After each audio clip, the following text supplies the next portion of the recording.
Yo tout le monde, ici Red Sky, on se retrouve aujourd'hui pour une nouvelle vidéo sur Fracro Shooter bien sûr. Et aujourd'hui, une vidéo que vous avez peut-être attendue parce que ça fait longtemps que j'en ai pas fait dans ce genre-là. C'est les vidéos qui ont le plus marché sur ma chaîne en tout cas, donc c'est pour ça que je me suis dit, allez. De toute façon, avant une partie, c'était quoi? C'était les attaquants, c'est la méta frag des attaquants aujourd'hui. Donc on commence, hein, vous connaissez, c'est de D à S, D pour les moins forts, les moins, ceux qui sont les moins utiles, ceux qui apportent le moins, et S, ceux qui sont vraiment très très forts, très utiles, les meilleurs quoi, les meilleurs personnages. Donc on commence dans la randée avec donc Avalanche. Avalanche c'est un perso qui est sorti il y a quelques mois, quelques mises à jour, et qui est pas ouf quoi. Il a des dégâts assez faibles, il tire en 3 par 3 je crois, c'est 3 par 3 un truc comme ça. Des dégâts pas ouf, en plus il a une portée assez moyenne, et puis son ultime il est cool, son ultime il est cool dans le fait, sauf que voilà, quand tu contrôles qu'un seul perso à la fois, en fait c'est pas ouf. Ce serait plus un ulti qui serait cool en 2v2 par exemple, avec par exemple une cristal, comme ça vous mettez le truc, vous bloquez le personnage, paf, vous faites être cristal dessus. Mais là, en tout seul, quand vous jouez en 1v1 en solo, c'est pas un truc de ouf, et surtout, le truc qui est pas utile, c'est que voilà, vous allez vous bloquer l'adversaire, vous pouvez pas non plus lui infliger des dégâts parce que il n'y a pas de dégâts qui peuvent être infligés à l'intérieur, quoi, si vous êtes à l'extérieur de la barrière. Donc c'est un peu. C'est dommage, quoi, je trouve que c'est un peu bullshit. Ensuite, en rendez, Snow, donc le perso pas sorti il y a quelques mois aussi, un peu avant Avalanche, je crois. Donc ouais, il y a des dégâts faibles, hein, en vrai. Des dégâts faibles avec une faible portée. Après, il y a moyen en headshot de faire quand même pas mal de dégâts, mais ça reste quand même un personnage qui est très très mauvais, j'ai l'impression. Et seule sa capacité qui fait des bons dégâts, mais elle est assez dure à maîtriser, elle est assez facile à éviter aussi. Et puis vous pouvez tomber, il y a une fois sur deux, si vous êtes vers le bord de la map, vous tombez quoi. Donc elle est pas ouf, vous pouvez prendre des dégâts en plus pendant que vous faites l'ulti. Et c'est pas un perso qui a beaucoup de vie, donc il résistera pas longtemps. Il a une bonne vitesse de déplacement, mais faible pendant les tirs, hein. Quand vous êtes en tir, vous avez pas beaucoup de vitesse et c'est pas ouf quoi. Ensuite, rendez troisième personnage, on va passer sur Frisbee. Frisbee, c'est. Je l'ai mis en D parce qu'en vrai, pour être C, mais D parce que c'est une carte épique déjà. Et quand on voit qu'il y a Ronan en carte épique, bon, après Ronan c'est une exception parce qu'il est au-dessus. Voilà. Mais voilà, ses tirs sont très lents et durs à placer en vrai. Il suffit que votre adversaire il sache bien maîtriser son personnage, qui bouge bien, et bien là vous allez galérer pour toucher votre adversaire. Son ulti est sympa parce que ça lui permet d'aller assez vite, mais ça change pas voilà, le gros problème de ces dégâts qui ne sont pas assez efficaces, avec un mode de tir très mauvais quoi. Genre les frisbees tu les vois arriver, tu peux les éviter quand même. C'est pour ça que je l'ai mis en D. Ensuite, est-ce qu'il y a d'autres en D? Non. On va passer en C maintenant. En C avec Dan. Donc ça c'est un des premiers personnages qui a été sur le jeu, je crois que c'était un des premiers avec Jet et tout. Donc c'est un personnage moyen quoi, entre ses dégâts qui sont pas ouf et une portée moyenne. Il a une vitesse pas ouf non plus. Il est très sensible quand il tire, car il est très lent. Pendant ses tirs, ouais. Il se déplace pas vite, donc voilà. Très lent, très peu réactif, quoi. Point positif, c'est sa capacité. En vrai, sa capacité, elle est ouf parce que elle permet de se régénérer en même temps. Tu peux te régénérer et en même temps tirer. Ça, c'est cool en vrai. Mais ça reste pas, ça reste une carte pas ouf, quoi, franchement. Pour faire de bons dégâts, il faut viser la tête de l'adversaire, hein. Dan, il a un bonus de x2 en headshot, donc faut en profiter. Faut y aller à fond, essayer d'être le plus précis possible si vous l'utilisez. Après, c'est bien pour ça que c'est pas une carte très utilisée aussi, hein, parce que elle est pas ouf, vous trouverez bien mieux. En C, ensuite, on trouve Ape Suite. Donc Ape Suite, en vrai, il a des bons dégâts avec une cadence de tir assez bonne, mais il a des placements qui sont très très mauvais quoi. C'est comme Volcano, il est très lent, dès qu'il tire, il se déplace très lentement. Son ultime est bien, avec des cycles qui ont beaucoup d'HP, hein. Par exemple, si vous tapez sur du Rolaf, des trucs comme ça, c'est cool. Et pour détruire un bunker, c'est pas mal aussi. Pas l'ulti, parce que l'ulti il va faire que des dégâts de 1 point, alors que sa capacité normale, ses tirs normaux vont faire du 2-3 par tir avec un grand chargeur de 80-85 balles, je crois. Je sais plus combien, mais voilà, un grand chargeur, c'est ça qui fait son point fort. Mais ça reste une carte qui n'est pas. Qui est lotière, quoi, tout simplement. Elle a pas des HP très. Elle a pas. Voilà, quoi, elle est pas ouf, quoi, tout simplement. En C, ensuite, on a Lord VR. Donc Lord VR, hein, il a une capacité qui est quand même assez bien. une capacité qui est unique, c'est qu'il peut se transformer en un adversaire et prendre ses capacités pendant un court moment, je sais plus, c'est peut-être 15-20 secondes. Donc c'est sympa en vrai comme capacité, mais en lui-même, il a pas une vie énorme, il a des dégâts moyens. C'est un personnage qui mise tout sur son ulti, quoi, et suivant sur qui vous tombez en face, en fait, ça sert pas vraiment à grand chose. Autant prendre le perso en lui-même, sélectionner le perso en lui-même à la place de prendre lui, quoi, tout simplement. Ensuite, en C, on n'a plus personne, ouais, parce que ouais, j'ai ma petite liste en dessous quand même. On fait gaffe, on regarde un peu. Donc on va passer au rang B maintenant. En rang B, il y a du bon. En vrai, rang B, ça commence à être pas mal. Rang B, c'est des persos qui sont pas top tier, mais qui sont pas mauvais non plus. C'est des persos qui ont des bonnes capacités, qui peuvent faire leur trou quand même dans la méta, et qui sont utilisés quand même par quelques joueurs, même si aujourd'hui, il y a des méta qui sont plus ou moins semblables entre joueurs. Surtout à haut niveau, quoi. Donc rang B, on a Rick Rock. C'est un personnage très utile grâce à sa capacité qui permet de stun tous les ennemis autour dans un cercle, je sais pas, peut-être 5 mètres autour. Donc ça c'est cool. Après c'est des dégâts qui sont pas vénères quoi. Un périmètre de 12 mètres, voilà, c'est un périmètre de 12 mètres. Je l'avais écrit en fait, donc autant pour moi. Cela peut clairement bloquer une attaque adverse ou permettre à votre attaque de prendre les bunkers ennemis pendant la paralysie. Ouais, ouais. Clairement vous pouvez prendre des dégâts, mais il a des dégâts assez faibles, donc c'est sûr que vous ne pourriez pas. Ça vous laisse à peine le temps de le finir en fait dans le stun. Mais ça peut être bien en vrai si vous avez votre IA qui fait le taf à côté avec des dégâts, pendant que si vous avez 2-3 ennemis, 4 ennemis stun, et puis ça vous permet de gagner du temps aussi sur une attaque offensive, sur une attaque adverse ou sur une défense adverse. Clairement, les dégâts et la portée, voilà, ils sont pas ouf comme j'ai dit, mais le mode de tir il est sympa en vrai, parce qu'il permet de toucher, de ne pas lâcher l'adversaire, même s'il veut s'enfuir, après s'il est trop rapide, bien sûr vous pourrez pas le suivre, mais ce mode de tir, hein, c'est un peu à la Winston dans Overwatch, si vous connaissez. C'est-à-dire qu'il va quand même continuer à aller sur l'adversaire, même si vous n'êtes pas vraiment dessus après, hein. Ça, c'est cool. Mais Rambé, ouais, comme je l'ai dit, c'est quand même pas mal, hein, parce qu'en Rambé, moi j'ai mis Jet aussi, parce que c'est pas un personnage qui est top tier non plus. Hein. Top tier pour moi, c'est A et S, c'est vraiment le top tier, la crème de la crème. Mais c'est quand même. Ça a toujours été un personnage quand même qui était très bon. Grâce à sa grande mobility, c'est l'une des meilleures mobilités du jeu. De pouvoir s'envoler comme ça. Comme ça, c'est plus facile pour aller se soigner, pour faire des dégâts aussi de haut avec des adversaires qui n'ont pas franchement de portée. C'est toujours cool. Mais voilà, ces dégâts ils sont bons en plus. Mais voilà, après c'est difficile de viser. Il faut avoir une très bonne aim. Et puis elle peut, après vous tombez contre un bon Poké Hunter ou un bon sniper, un truc comme ça. Vous êtes directement dans la merde parce qu'elle n'a pas beaucoup de vie, tout simplement. C'est sa portée aussi le problème. Non, sa portée elle est bien. Sa portée elle est bien, désolé, je me suis dans mes notes. Sa portée est bien, mais voilà, elle a pas une grosse non plus explosion de dégâts, hein. C'est des tirs de 3 par 3 donc ça permet quand même de ne pas avoir trop de recul, on va dire. Mais il faut faire attention, ouais. Comme je le disais au sniper, comme Virus, Pokéhunter, un headshot c'est fini, hein. Un headshot de Pokéhunter à un bon niveau, genre à niveau 12-13, c'est fini. Voilà, donc maintenant on va passer à Volcano. Volcano, c'est le personnage qui a le meilleur DPS du genre, ouais, parce qu'il fait extrêmement mal. Mais pourquoi il est en B? Tout simplement, il n'a pas énormément de vie déjà. Et ensuite, il n'est pas. Niveau mobilité, c'est ça son plus gros défaut, c'est sa mobilité.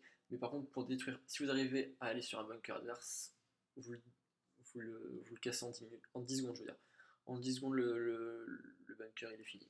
Mais après, avec une bonne maîtrise, moi je connais des joueurs, genre Unix par exemple, très bon joueur français qui le maîtrise super bien. Mais après, voilà, il faut prendre le truc en fait, hein. C'est vraiment de l'entraînement, mais c'est pas un personnage de rang A ou rang S pour moi, tout simplement. Grâce à sa lenteur, il peut être très vite eu par un bon Andromeda ou par un Poka aussi, tous les trucs qui ont de la portée. Ça, c'est ça qui est compliqué. Ensuite, en B, j'ai mis Miss Bunny aussi. Pour moi, c'est clairement une Andromeda de discount. C'est l'Andromeda Eco Plus, quoi. Elle est en haut du rayon, l'Andromeda. En bas, vous avez la Miss Bunny. Tout simplement. Parce que elle a de bons dégâts, mais plus dur à passer que ce d'Andro. Parce que c'est des tirs de 3 salves en fait. C'est des salves de 3 tirs. Et donc, vous en ratez souvent. Parce que si l'adversaire il bouge, vous en ratez souvent une ou deux. Ce qui va faire que ça réduit énormément les dégâts. Et puis, son ulti, je le trouve un peu bidon. Il est bien, tu peux sauter et tout. Mais je le trouve assez long, assez lent. Après, ce qui est bien, c'est qu'il fait des dégâts. Si vous êtes à côté d'une Miss Bunny qui va sauter, ça fait des dégâts. Donc ça, c'est bien. Mais À part ça, en vrai, il est super lent comme ulti. Il est pas, je le trouve pas très maniable en fait. Je le trouve pas super maniable. Après, elle a des bons dégâts, bien sûr, mais plus dur à placer que sur Andro, car il y a un rayon de 2 mètres, alors qu'Andro a un rayon de 3 mètres. Vous savez, l'explosion qui est autour du dégât, c'est-à-dire que vous tirez à 3 mètres à 2 mètres à côté d'un adversaire avec Miss Bunny, ça fera quand même des dégâts. Mais c'est un bon perso quand même, mais je conseille clairement d'utiliser Andromeda qui est bien plus maniable et bien plus puissante. Et en plus, elle réapparaît plus vite vu que c'est un personnage commun et que Miss Bunny est un personnage légendaire. Donc voilà, déjà les B là, on a fait les B, on a fait on a bien progressé. Maintenant, je passais au rang A. Et là, vous allez vous dire pourquoi il est en rang A, lui. Et je vais vous expliquer. Lucha Muerte, rang A. Pour moi, il était rang S jusqu'à l'apparition de The Boss, tout simplement. Parce que The Boss, ça va être le counter le plus facile pour le tuer, tout simplement.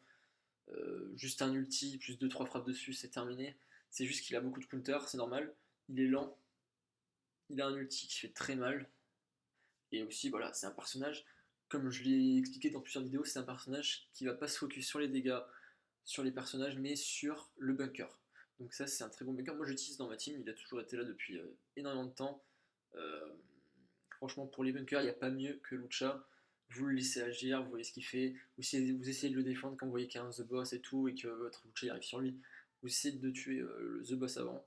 Et là, ça va marcher. Mais sinon, si le mec a son ulti chargé, il va directement le dégainer sur le Lucha.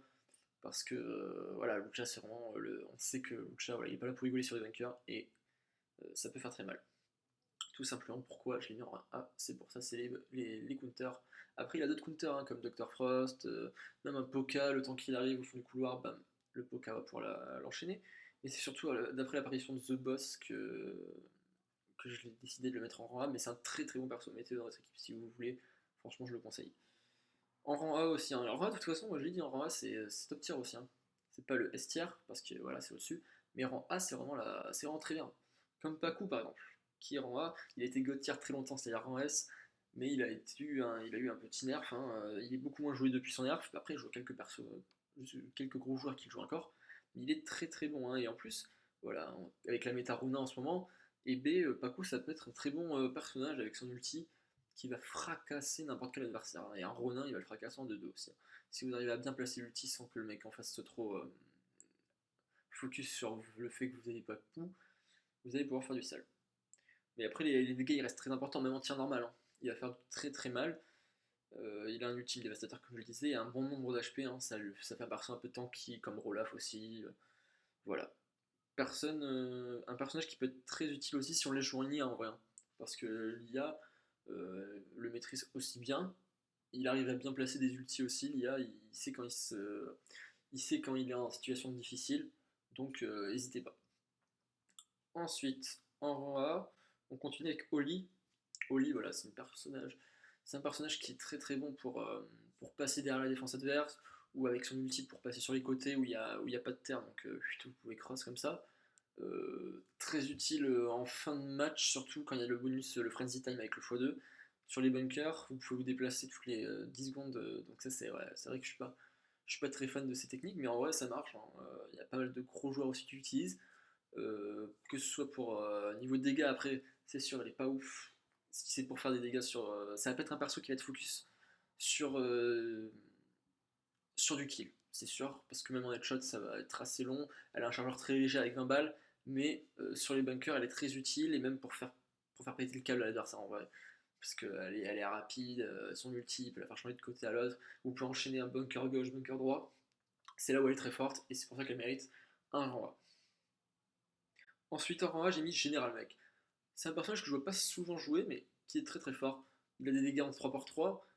Niveau headshot, il fait très mal. Même pour un Lucha par exemple, il peut très très bien faire mal à un Lucha. En plus de ça, il a le drone qui lui permet de faire encore plus de dégâts et de focus très très fort, hein. Le drone plus des headshots avec le mecha, ça fait très très mal. Général Mec, ouais, c'est un très bon personnage, hein. Dégâts efficaces, headshot par contre, hein, comme je vous dis, c'est un très très bon perso, mais voilà, il faut avoir une bonne précision, il faut viser du headshot. Et puis voilà, hein, il n'est pas forcément rapide, mais vous avez le temps de voir si il y a un perso qui arrive vers vous, vous aurez le temps de faire du mal, de faire mal. Et même sur un Ronin, hein, si vous vous débrouillez bien, que vous arrivez à esquiver son ulti, avec le drone plus quelques dégâts, ça peut faire très mal. Ensuite, là j'ai fini les rangs A. Donc là ça va être le top du top, ça va être le rang S. Ça va être vraiment les meilleurs persos que je peux vous conseiller. Donc tout d'abord Andromeda, l'un des premiers persos sortis sur le jeu. C'est toujours mon perso de cœur. C'est le perso que j'ai joué le plus. Je dois l'avoir niveau 60 sur Frag. Donc c'est clairement l'un des meilleurs persos du jeu. Il a des dégâts élevés, il a une portée monstrueuse si vous le jouez en manuel. Voilà, il a son splash aussi de dégâts qui est très bon. Avec 3 mètres, hein, comme je parlais tout à l'heure avec Miss Bunny, elle a plus de portée de dégâts, enfin plus de splash de dégâts si vous voyez ce que je veux dire. Et elle fait très très mal, hein. Moi je l'ai niveau combien? Niveau 14, je fais du 95 sur des dégâts par tir. Donc voilà, même sur un Ronin, très bon counter. Si vous arrivez à esquiver avec l'ulti, qui est très très efficace, hein. J'ai fait une vidéo, si vous voulez savoir comment mieux jouer Andromeda, n'hésitez pas à aller check la vidéo. Euh, Comment jouer Andromeda, elle s'appelle tout simplement. Donc voilà, donc c'est vraiment le perso que je pensais le plus parce que je le kiffe de ouf déjà. Et puis niveau mobilité, niveau dégâts, il a tout même pour niquer un Ronin. Parce que le Ronin, le temps qu'il arrive, tu mets 2 balles. Après, il veut peut-être te faire un ulti. Hop, si tu as le bon timing, tu peux l'éviter avec ton ulti. Et il y a un très bon combo, c'est le combo ulti plus tir. C'est-à-dire que vous sautez, vous faites un tir quand vous êtes en l'air, et quand vous réatterrissez, bam, il va prendre encore plus cher. Et ensuite, en rang S, donc il n'y a que 2 persos, je crois que j'ai mis en rang S. Le deuxième, hein, sans surprise, c'est Crystal. Énorme depuis son arrivée.